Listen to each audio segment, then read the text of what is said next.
14쪽 고린도전서 1장 18절에서 21절입니다. 자, 봉독합니다. 십자가의 도가 멸망하는 자들에게는 미련한 것이요 구원을 받는 우리에게는 하나님의 능력이라.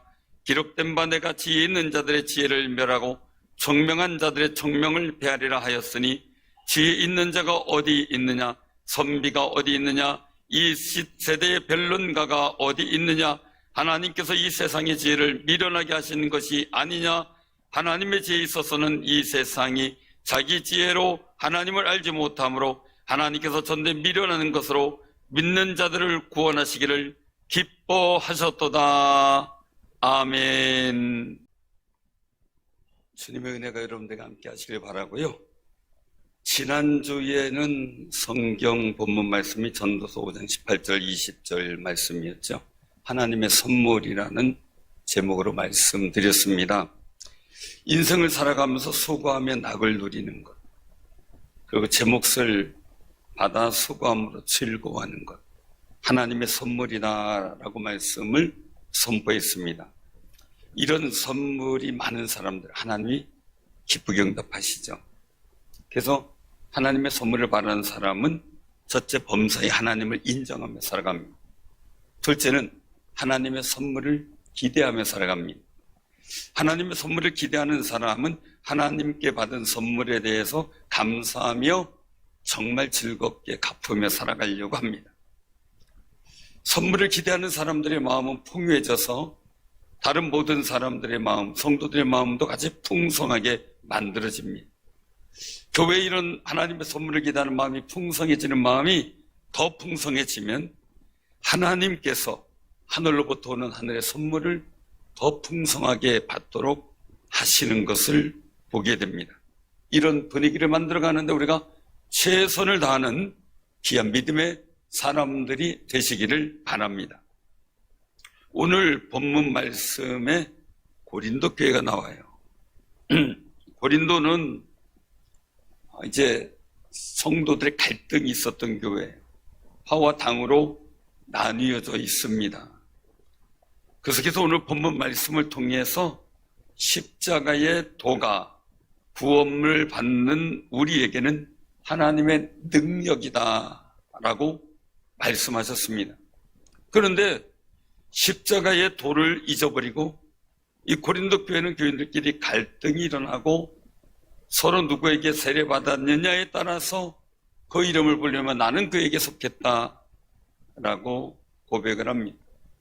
그런데 예수님께서 우리에게 주신 것은 어느 누구에게도 속한 게 아니라 우리가 그리스도에게 속했다라는 고백을 갖고 살기를 원하십니다. 사랑하는 성도님들, 그래서 이 고백이 그렇게 중요합니다. 고린도 교회를 사랑하는 마음으로 사도 바울이 책망과 권유를 하게 돼요.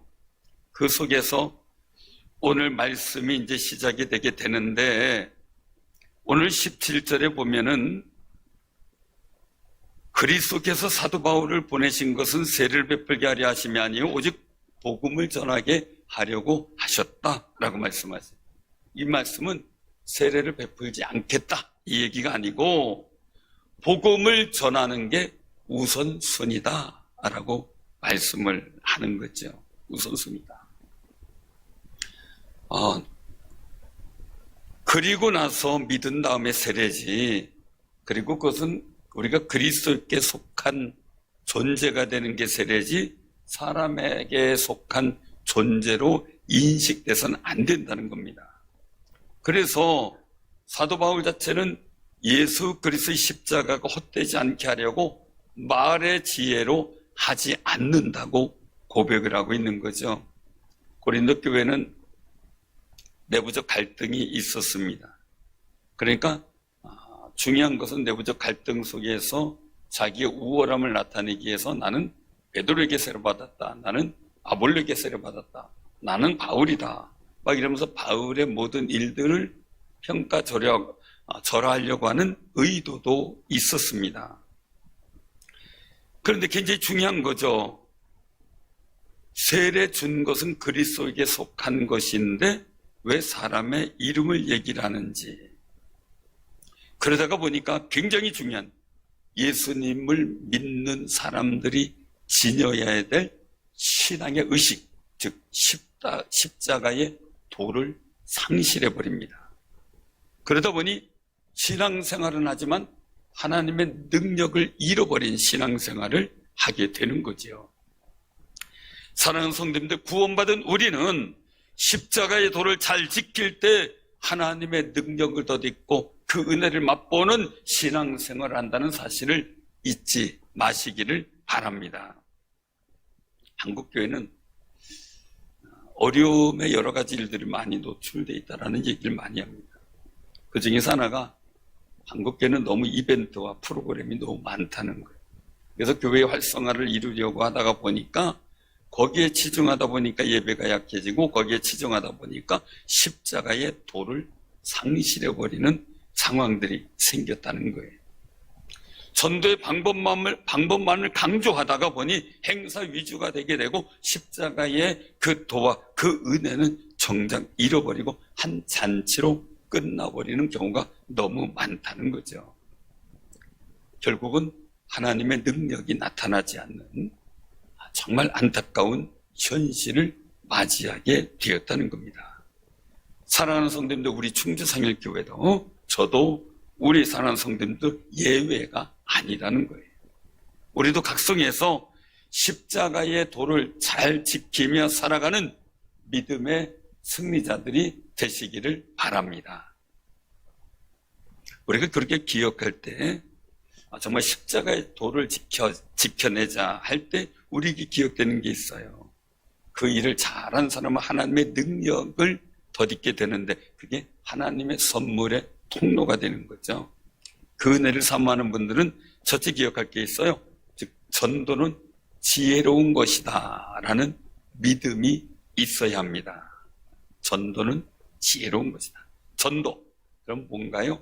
도를 전하다, 복음을 전한다, 이 전도입니다. 설교를 통해 복음을 전할 수 있죠. 전도지를 나눠주면서 복음을 전하거나 책을 통해 복음을 전할 수 있습니다.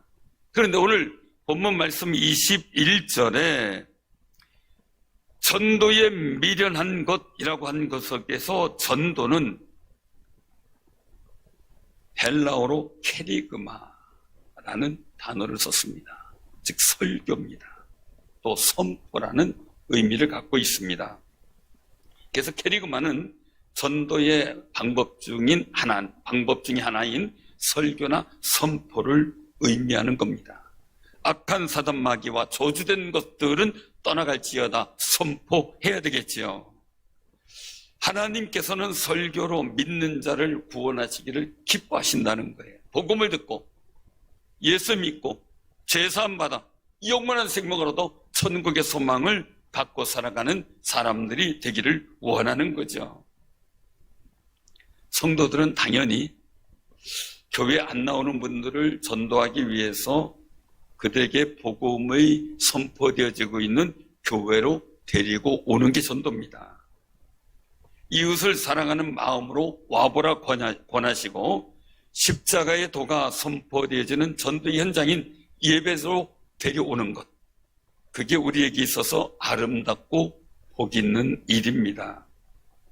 세상 사람들은 교인들이 전도하러 나와서 거리에 전도지 주고 전도하려고 여러 가지 말씀을 전하고 하는 일들을 보면서 지나가면서 한마디 던집니다.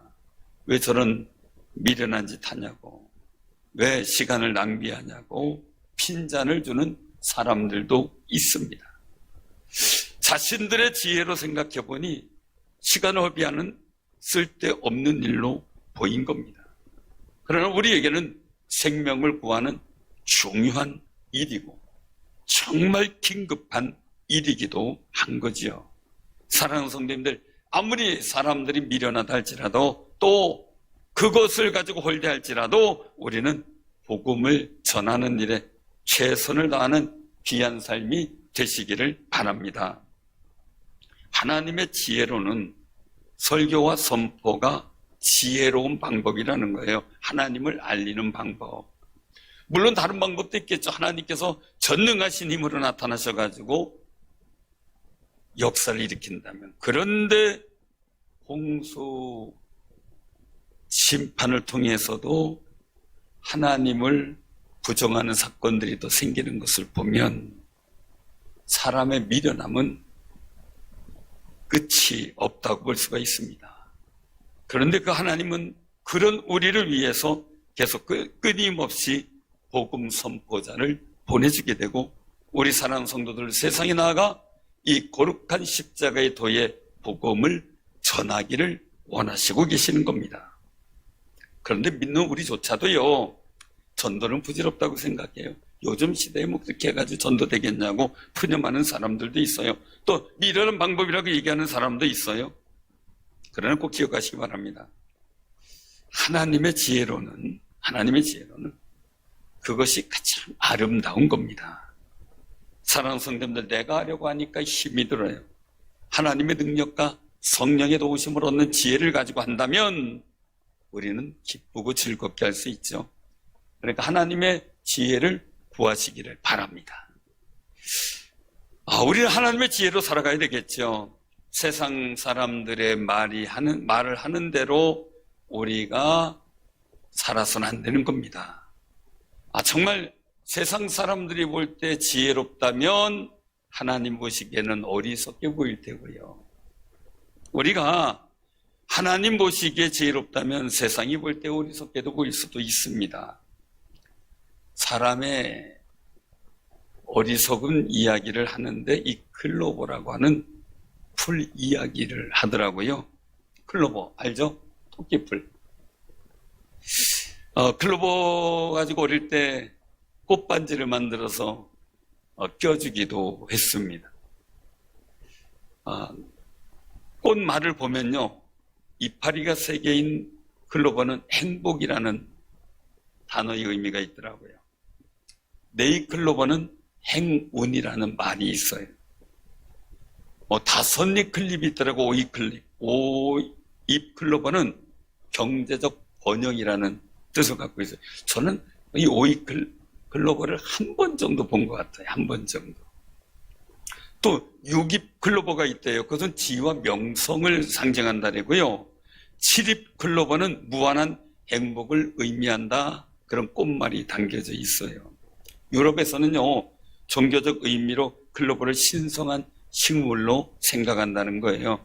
왜냐하면 삼위일체 하나님, 성부, 성자, 성령을 의미한다고 보고 있고, 네잎 클로버는 십자가를 의미한다고 또 이야기를 하고 있습니다.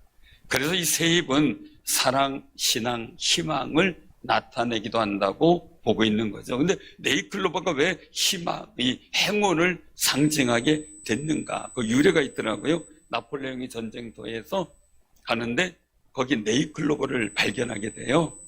그래서 그걸 따려고 고개를 숙이는 순간 총알이 위로 스쳐 지나갑니다. 그래서 목숨을 구했기 때문에 네잎 클로버가 행운의 상징이 되었다라는 얘기도 전해져 내려옵니다. 근데 행운이라고 하는 것은 사실 우리 신앙생활하는 기독교인들이 올 때 바른 용어는 아니죠. 하나님의 은총을 이야기를 해야 되겠죠. 그런데요, 사람들의 모습이 이 네잎 클로버, 세잎 클로버와 연관이 있다는 거예요. 사람들은요, 네잎 클로버를 찾으려고 열심히 뒤집니다. 저도 네잎 클로버가 학생 때 이 행운을 의지한다는 걸 알고, 행운을 의미한다는 걸 알고요, 열심히 찾아다닌 적이 있어요. 그래서 책갈피에 넣었다가 마르면 코팅해가지고 나눠주기도 하고 말이죠. 그런데 이 행운이라고 하는 네잎 클로버를 찾으러 다니려고요, 행복이라고 하는 세잎 클로버를 사정없이 지집밟는 거죠. 꺾어버리고.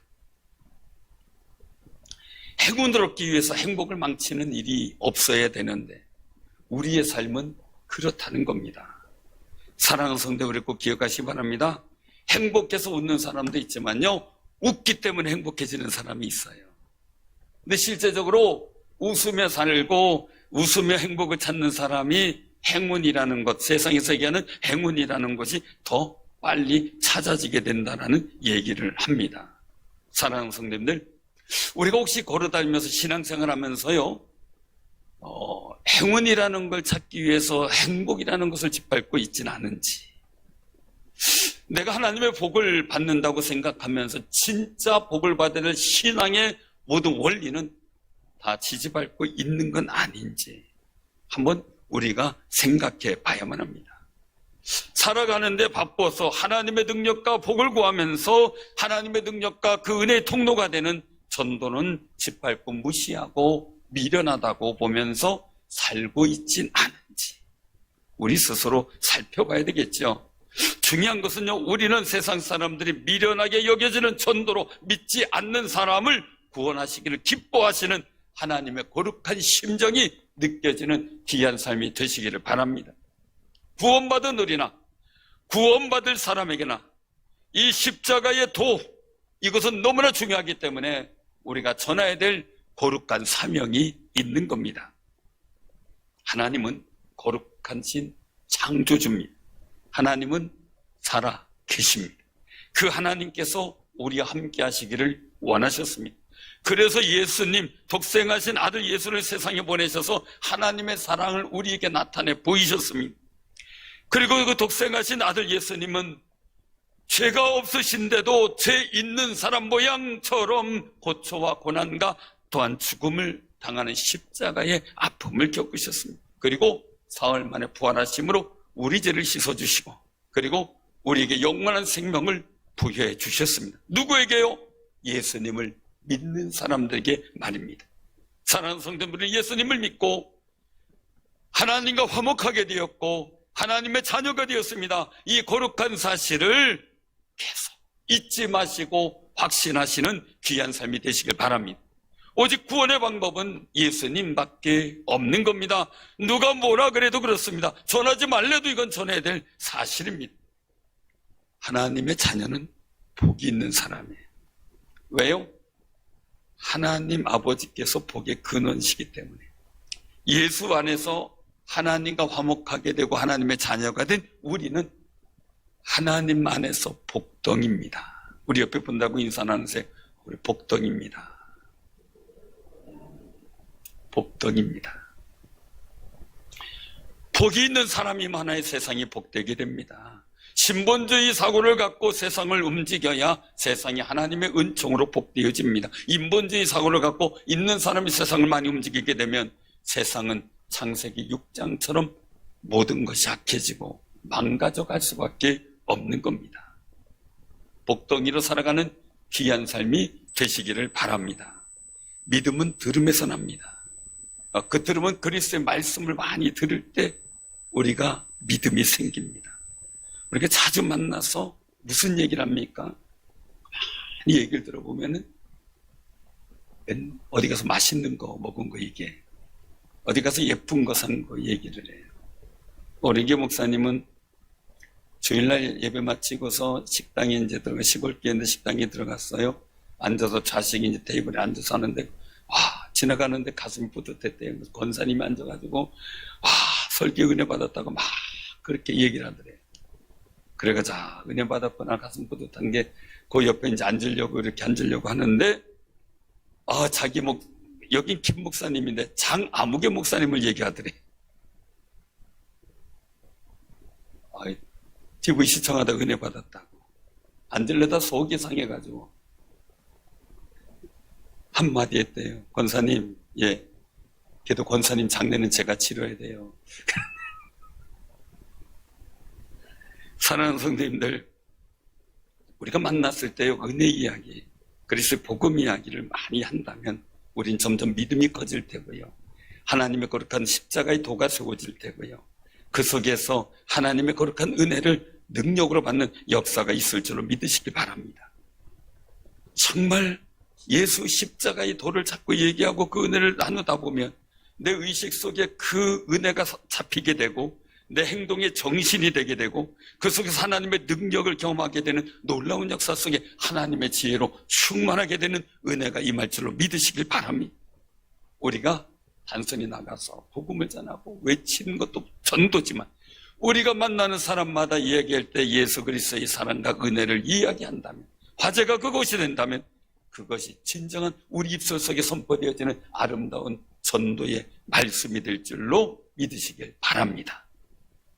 두 번째는요, 선포의 중심이 십자가의 도가 돼야 돼요. 십자가의 도. 십자가에 못 박히신 그리스도를 전하는 것이 전도인데, 거기서 부활하신 주님을 전하고 천국의 소망을 전하는 것이 전도입니다. 여기서 전하는 것은 바로 설교 선포를 의미한다고 말씀을 드렸어요. 그런데 오늘처럼 설교가 경몰이 여김을 받는 때도 없을 겁니다. 제가 학생 때, 청년 때는요, 부흥회를 한다면요, 1시간 걸어가든 얼마를 걸어가든 걸어 다녔어요. 그래서 사모함으로 가서 봤어요. 그리고 듣고 은혜 받았어요. 도전 받죠. 근데 요즘에는 본교에서 하는 부흥회도 참석을 잘 안 하니까 그 하나님 말씀에 대한 사모함이 무디어졌구나, 이걸 많이 느껴요. 한탄을 하죠. 사랑하는 성도님들, 말씀을 듣는 현장은 사모하시기를 바랍니다. 특별히 본교회에서 할 땐 더더욱이 그렇습니다. 더더욱. 근데 이제 TV 시청을 한다, 유튜브를 통해서 수시로 듣고 하다가 보니까요, 정말 강단에 선포되는 말씀이 내 생명의 말씀이 되고 내 인생의 복이요 능력이 된다는 의식이 약해지고 있는 거죠. 홍수 속에 살아가는 것 같아요. 근데 문제가 있죠. 홍수는 홍수인데 먹을 물이 없는 홍수가 있어요. 저는 아프리카가 왜 이렇게 기근이나 이런 게 심한지, 먹을 물이 없다고 하는지. 마르면 마른 대로 먹을 물이 없고요, 홍수나면 홍수 나는 대로 그 물을 못 먹어요.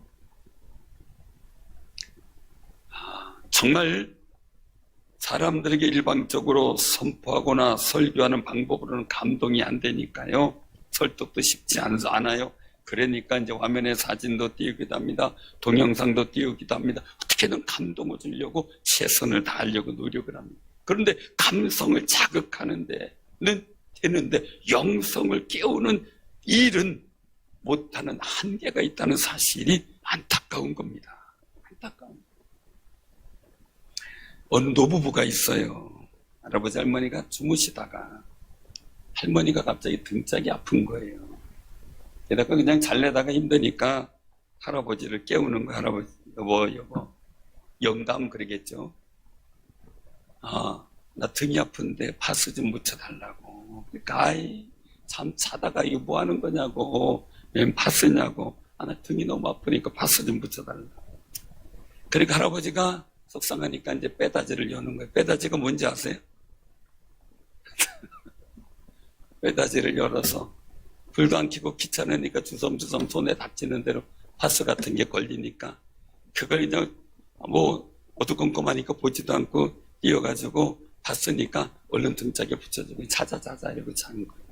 아침에 일어날 때 할머니가 당신이 파스 붙여줘서 낫어 그러더니, 근데 다시 한번 붙여줬으면 좋겠어, 아직 조금 그러니까 붙여달라고. 그래서 할머니 등짝을 이렇게 걷어보고 파스를 붙이려니까 깜짝 놀랐어요. 짜장면 스티커가 붙어있어요. 더듬더듬거리다 보니까 파스인지 알고 있던데 짜장면 스티커였던 거예요. 근데 어쨌든 낫대. 파스 붙였거니 그리고 잔 거죠.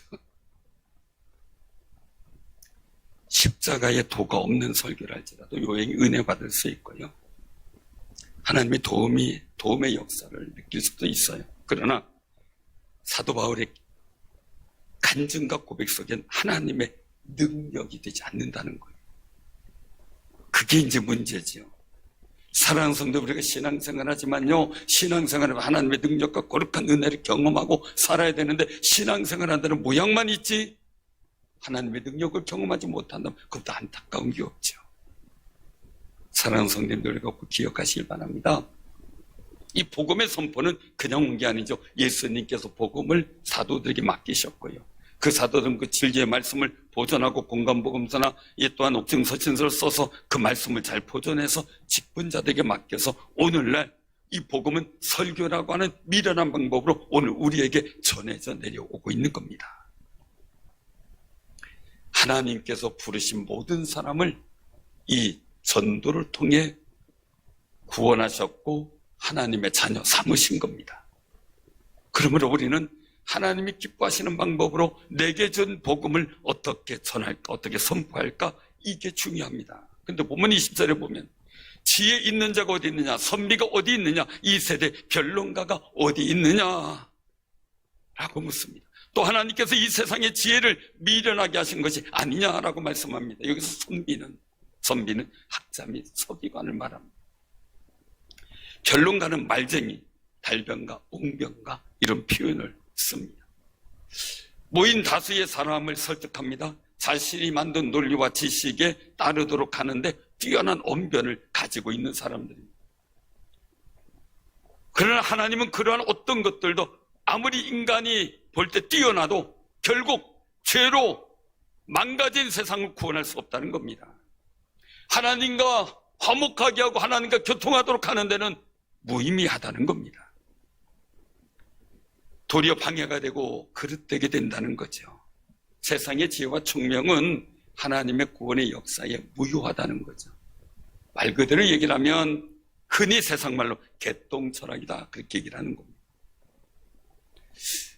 많이 우리가 조심스럽고 저도 조심합니다. 한국교회 강단이 많은 달변가와 옹변가들에 의해서 이루어지고 있다는 비평이 생겼습니다.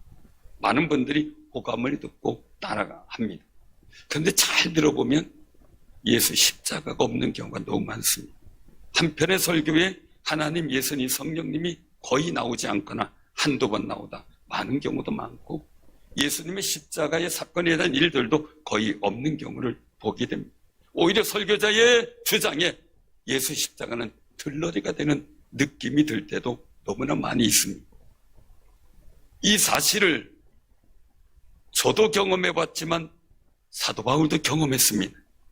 사도행전 17장에 보면 사도 바울도 아덴에서 정말 멋진 설교를 했습니다. 저는 신학교 다니면서 신학대학 때 고민했습니다. 왜요? 사도 바울이 이렇게 멋진 설교를 했는데, 성경을 읽으면서 이렇게 멋진 설교를 했는데 왜 아덴에서 전도가 많이 이루어지지 않고 실패를 했을까? 아무리 읽어봐도 논리정연하고 굉장히 신사적이고 명확했습니다. 그런데 읽어보고 또 읽어보고 또 읽어보니까 예수 십자가와 성령님의 능력은 제시되지 않았습니다. 물론 믿지 않는 사람들에게 전하기 때문에 분명하게 그 부분에서 표현하지 않을 수도 있다고 생각할 수는 있습니다. 그러나 핵심이 빠진 설교나 전도는 꽝이라는 사실입니다. 하나님의 능력이 나타나지 않기 때문이죠. 그래서 사도 바울은 이 아덴에서의 전도를 실패로 보았습니다. 그래서 고린도전서 2장 2절에 보면 내가 너희 중에서 예수 그리스도와 그가 십자가에 못 박히신 것 외에는 아무것도 알지 아니하기로 작정하였습니다 라고 고백합니다. 자기가 언변이 뛰어나서 철학적 지식으로 하는 게 아니었다는 거죠. 오직 예수 그리스도의 십자가, 그것이 진정한 복음의 핵심이라는 걸 다시 한번 고백하는 겁니다. 그러면서 말하기를 이제부터는 내 말과 내 전도함이 설득력 있는 지혜의 말로 하지 아니하고 다만 성령의 나타나신가 능력으로 하겠습니다라는 고백을 터져나오는 거예요. 자기의 철학과 논리로 되는 게 아니었어요. 성령님의 능력의 도우신가, 그리고 또한 하나님의 은혜로 되는 것을 알게 된 거예요. 거기에 핵심은 예수 십자가의 도를 선포할 때 하나님의 능력의 도우심이 나타난다는 사실을 깨닫게 된 거죠. 그리고 그는 또 생각합니다. 고린도 교회 교인들의 믿음이 말쟁이가 아니고 말만 하는 게 아니고 하나님의 능력의 역사를 일으키는 믿음이 되기를 원했다 하는 겁니다. 저도 우리 사랑하는 성도님들의 믿음도 하나님의 능력의 역사가 있는 믿음이 되기를 소원합니다. 그렇게 되기를 또한 간구합니다. 설교의 내용이 십자가의 도를 중심으로 선포하는 것이 중요하듯이 우리 사랑하는 성도님들도 십자가의 도의 의식을 가지고 믿고 들을 때 하나님의 말씀은 내게 능력과 은혜가 됩니다.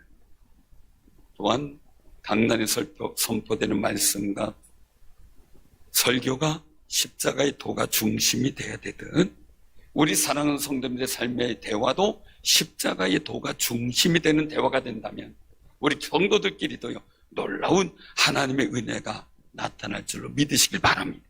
그런데 우리 삶의 자리에, 내 기도의 자리에, 내 말의 자리에 십자가의 도가 없는 삶을 살아가다가 십자가의 도에 대한 설교를 들으면 시험에 들기 쉽습니다. 예수님은 그렇게 했죠. 나를 따라오려거든 자기를 부인하고 자기 십자가를 지고 나를 따르라. 부자 청년은 예수님 말씀을 듣고 근심했습니다. 예수님의 십자가에 도에 걸렸습니다. 모든 걸 다 팔고 가난한 자에게 나누어주고 나를 따르라. 근심하며 돌아갑니다. 부자가 천국에 들어가는 것이 낙타가 바늘귀에 들어가는 것보다 더 어렵다 라고 예수님은 탄식합니다. 사랑하는 성도님들, 우리는 십자가의 도를 중심해서 기뻐하며 주님을 따라가는 귀한 삶이 되시길 바랍니다. 제가 저 자신을 한번 물어본 적이 있습니다. 내 마음에 기록된 하나님 말씀의 가격은 얼마나 될까? 얼마나 가치를 매길까? 기독교 서점에 갔더니요, 성고가 있는데 성고를 선택하러 갔는데 그동안은 그냥 묵혀봤어요. 그냥 그런가 봐요. 그날따라 하나님 말씀이 똑같은 게 있는데 각양각색이에요. 이건 얼마예요? 그건 5,000원. 저건 얼마예요? 저 15,000원이요. 저건 얼마예요? 25,000원. 저건 얼마예요? 55,000원. 저건 얼마예요? 70,000원. 제가 속으로 그랬어요. 성경은 똑같은데 왜 가격을 저렇게 매기냐? 그쵸? 성경은 가격을 매길 수가 없죠. 그런데 뭔 차이인가 아실 거예요. 표고 차이죠. 어떤 재질, 어떤 제작 방법으로 어떻게 했느냐에 따라서 가격이 천차만별, 크기에 따라 또 달라지게 되는 거죠. 그러면 디자인도 중요한 거죠. 그럼 우리 사랑하는 성도님들 한번 물어봐야 돼요. 내 스스로. 내 마음에 담겨진 하나님의 말씀은, 여러분들이 보고 있는 하나님의 말씀은 가격을 얼마로 매기면 좋겠습니까? 믿음으로 표교되었을 때는 기본 가격이 되겠죠. 거기다가 감사로 꾸며졌을 때 가격은 상승되겠죠. 거기에 더 나아가 사랑과 기도로 꾸며졌다면 상급 가격이 될 겁니다. 거기에 십자가의 도로 꾸미게 된 성과가 되었다면 최상의 가격이 되겠지. 사랑하는 성도님들 마음속, 가슴속에 있는 하나님의 말씀에 가격을 높이시는 귀한 삶이 되시기를 바랍니다. 하나님 말씀을 내 이성으로만 듣는 게 아니라 가슴으로 들어와서 내가 그 마음에 말씀의 가치를 느끼고 믿음으로 살아갈 때 성령께서 도와주시고 하나님의 거룩한 능력을 나타내 보이는 은혜를 도와여 주실 줄로 믿습니다.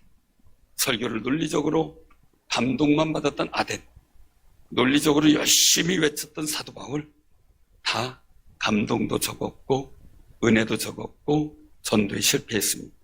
그 아쉬움을 사도 바울은 평생을 갖고 있었던 겁니다. 그래서 결론은 그리스도 십자가 외에는 다른 것을 전하지 않겠다라고 선포의 핵심을 가지게 된 겁니다. 사랑하는 성도님들, 복음을 말하다 보면 예수 그리스도의 십자가의 도가 내 의식에 자리 잡습니다. 그런데 우리는 사도 바울처럼 아쉬움을 남겨서는 안 됩니다. 십자가의 도가 내 행동의 정신이 되고 내 말하는 것에 정신이 된다면 그 속에서 하나님의 능력을 접하게 되는데, 우리가 그러기 위해서 첫째, 전도는 지혜로운 것이라는 믿음을 가져야 되고요. 두 번째는 선포의 중심이 십자가의 도가 되는 인생이 되어야 되겠다는 결단을 가질 때 우리는 하나님의 거룩한 능력을 경험하는 놀라운 역사를 체험할 줄로 믿으시기를 바랍니다.